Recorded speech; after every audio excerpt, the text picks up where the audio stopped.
Përshëndetje të dashur teleshikues, po fillojmë lajmet në televizionin 4+. Trafik i rënduar sot në Lushnjë nga emigrantët që kthehen atë dhe për të festuar festat e fundvitit.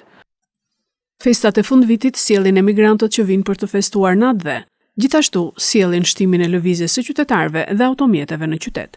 Trafiki i rënduar ka qenë sot që prej orëve të para të mëngjesit, ku rreth orës 10 deri në 12 paradite, është bllokuar disa herë qarkullimi në disa prej rrugëve kryesore, duke filluar nga rruga tek stadiumi, tek poliklinika në qendër dhe tek rruga Vojokushi pas bashkisë. Ngarkesë ka patur edhe tek kryqëzimi i postës së vjetër. Punojësit e policisë rrugore dhe bashkiake kanë dalë në terren për të normalizuar trafikun dhe ndaluar edhe shkelësit e rregullave të qarkullimit rrugor, të cilët bëjnë manovra të rrezikshme në këtë trafik të rënduar dhe mund të shkaktojnë aksidente. Policët kryesisht janë vendosur në ato rrugë ku qarkullimi i automjeteve është më i lartë. Policia u bën apel këmbësorëve dhe drejtuesve të mjeteve që të festojnë me kujdes dhe përgjegjësi gjatë festave të fundvitit. Me kamerën tonë kemi filmuar qytetarët të cilët i kanë shtuar lëvizjet për blerjet e festave të fundvitit dhe fluksin e automjeteve përgjatë rrugëve.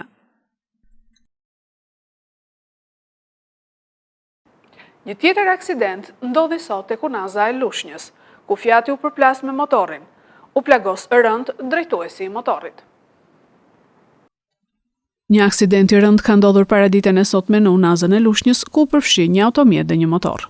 Mjeti tip furgon Fiat ka dalë nga një biznes dhe ka tentuar të kalojë në anën tjetër të rrugës, një veprim kundravajtje, por në atë moment është përplasur me një motociklet.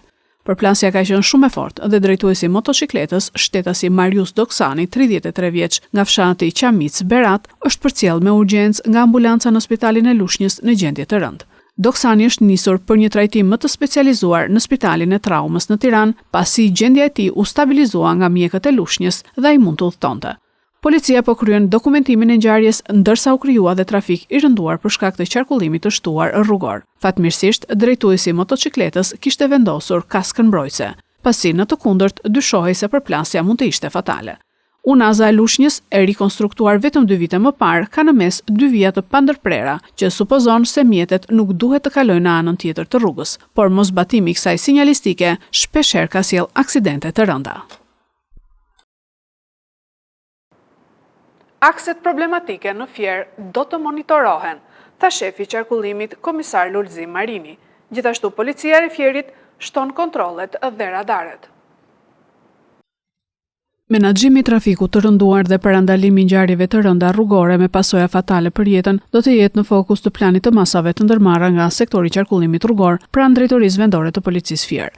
Sipas shefit të qarkullimit komisar Lulzim Marini, të gjitha rrugët kryesore, sheshet, rrugët interurbane, veçanërisht akset problematike Levant-Tepelen, Fier-Lushnjë dhe Lushnjë-Berat, Çerm-Divjak, do të jenë të monitoruar me mjete inteligjente dhe radar. Drejtoria vendore e qarkut Fier, e policisë qarkut Fier, ka ndërmarrë një sër masash për sa i përket planit masa për ndërrimin e viteve, ku një ndër këto dhe sektori i qarkullimit rrugor, ka në fokus menaxhimin e trafikut, parandalimin e ngjarjeve rrugore me pasojë fatale, ku monitorohen gjitha akset me mjetet inteligjente që ne kemi, përfshi mjetet inteligjente dhe radarët.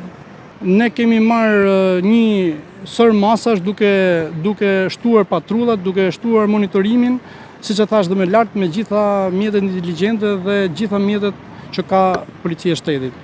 Të miturit në timon mbeten një tjetër problematik madhore, pohon Marini, ndaj apelon për prindrit që të mos lejojnë adoleshentët në automjet. Fatkeqësisht ne mbrëm patëm një humbje jete, një triu, gjë e cila normalisht s'është as pak e mirë. Unë ju bëj thirrje gjithë prindërve, gjithë të afërme që kanë fëmijë dhe shikojnë një problematik tillë të ndërhyjnë, sepse ato fëmijë nuk e rrit, nuk e bën burror një drejtim automjete. Në mënyrë kategorike nuk duhet që të udhtoj një fëmijë në drejtim të automjetit. Përfitoj po prap nga rasti nëpërmjet jush, bëj një apel gjithë prindërve që marrin fëmijën në vend të parë, nuk duhet të jetë në sërgjëlinë, të jetë lidhur, që ta mbrojmë të ardhmen, duke marrë këto masa fillimisht nga vetë prindrit, nga gjithë neve, që mos kemi pasoja siç kishim edhe rastin e mbrëmshëm. Shefi i qarkullimit është ndalur dhe te problematika e sinjalistikës rrugore, e cila në shumë akse rurale lë shumë për të dëshiruar. Një shkresë ju është dërguar bashkive përkatëse për marrjen e masave dhe një informacion i detajuar i është dërguar dhe ARRSH-s për ndërhyrje për mbylljen e kryqëzimeve problematike si rrethrotullimi i kolonjës, kryqëzimi i pushimit të shoferit e tjerë. Ka vend për ndërhyrje, neve kemi bërë në mënyrë shkresore, kemi bërë takime her pas here me pushtetin lokal, me arrëshën për sa i përket tyre problematikëve që ju në thoni, dhe shumë shpejt do ndërmarrim edhe një rikonducion të gjithë akseve kryesore dhe rurale për të bërë një rikonducion të gjithë tabelave dhe një vendosje sinjalistikës dur që mos kemi problematika të tilla. Por ka problematika që ne i kemi pasuruar edhe ke pushteti lokal edhe ka arrëshaja. Natën e ndërrimit të viteve, sipas Marinit, do të ketë patrulla të shtuara dhe kontrolle për përdoruesit e alkoolit. Shtetasi serb dënohet me 10 vjet burg në Kosovë për krime lufte në vushtri. Gjykata themelore në Prishtinë ka dënuar sot me 10 vite burg të akuzuarin për krime lufte në Kosovë, Sladan Trajković. Prokuroria Speciale e Kosovës më 12 korrik 2023 ka ngritur akt akuz kundër Trajković, të cilin e akuzonte për krime lufte kundër popullatës civile. Sipas akt akuzës, Trajkovići akuzohej se gjatë kohës së luftës në Kosovë, në periudhën kohore 1998-1999, në fshatin Reznik, komuna e Vushtrisë, dhe në fshatrat përreth kësaj komune, individualisht dhe në bashkëkryerje me persona të tjerë, ka kontribuar në vrasje, bastisje, rrahje, arrestime, tortura, trajtim në mënyrë çnjerëzor, mbajtje në kushte skllavërie, dëbim dhe depërtimin e mirave civilëve shqiptar, si dhe masat e plaçkitjes, djegjes dhe shkatërrimit të shtëpive të popullsisë civile shqiptare që nuk kanë marrë pjesë drejt për drejt në konflikt. Me këto veprime, Trajkovići akuzohej se në bashkëkryerje me pjesëtarë të tjerë të panjohur të njësisë së policisë serbe dhe personave të tjerë të armatosur, ka kryer veprën penale krimet e luftës kundër popullatës civile, e parashikuar dhe e dënueshme sipas ligjit penal të ish Republikës Socialiste Federative të Jugosllavisë, aktualisht i inkriminuar si krime kundër njerëzimit të Kodit Penal të Republikës së Kosovës. Në dënimin me 10 vite burg të akuzuarit Sladan Trajković do t'i llogaritet dhe koha e kaluar në paraburgim. Evropa ndodhet përballë rrezikut të luftës, paralajmërojnë ekspertët, por nuk jemi gati për një konflikt me Rusinë. Ekspertë të sigurisë dhe mbrojtjes kanë dhënë alarmin se Evropa nuk është e përgatitur për një luftë të mundshme me Rusinë, e cila sipas vlerësimeve të inteligjencës mund të ndodhë brenda viteve të ardhshme.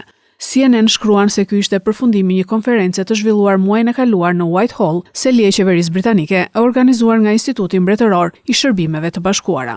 Sipas ekspertëve, Rusia po përgatitet seriozisht për mundësinë e një konflikti të drejtë për drejtë me Evropën, ndërsa vetmja mënyrë për ta parandaluar këtë është forcimi real i kapaciteteve ushtarake dhe përgatitja e shoqërive evropiane për një skenar lufte.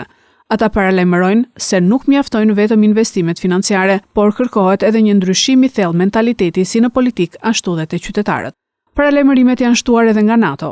Sekretari i përgjithshëm Mark Rutte ka deklaruar se Rusia mund të jetë gati për një sulm ndaj aleancës brenda 5 viteve, ndërsa shërbimet e inteligjencës gjermane flasin për një afat edhe më të afërt, deri në vitin 2029.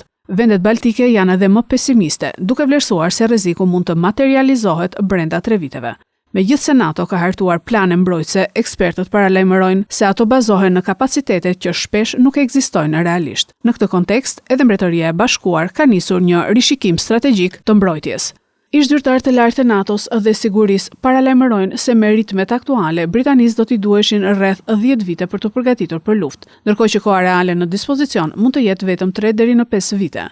Pas dekadash paqeje dhe uljeje të shpenzimeve ushtarake, Evropa po përballet me një realitet të ri. Pushtimi i Ukrainës nga Rusia dhe qëndrimet e presidentit amerikan Donald Trump, i cili ka kërkuar më shumë përgjegjësi nga aleatët evropian, ka ndryshuar balancat. Megjithatë, sfida mbetet bindja e qytetarëve për sakrifica të mundshme, ndërsa në vende nordike dhe baltik ka përgatitje konkrete, rikthim të rekrutimit dhe trajnime civile, në vende të tjera evropiane ekziston ende hezitim dhe mungesë besimi te institucionet. Ekspertët paralajmërojnë se koha e dividendit të paqes ka përfunduar dhe se Evropa duhet të përgatitet seriozisht për një të ardhme më të pasigurt. Këto ishin lajmet tona për sot. Lajmet i gjeni edhe në internet në websajtin 4plusmedia.tv. Bashkë mirupafshim.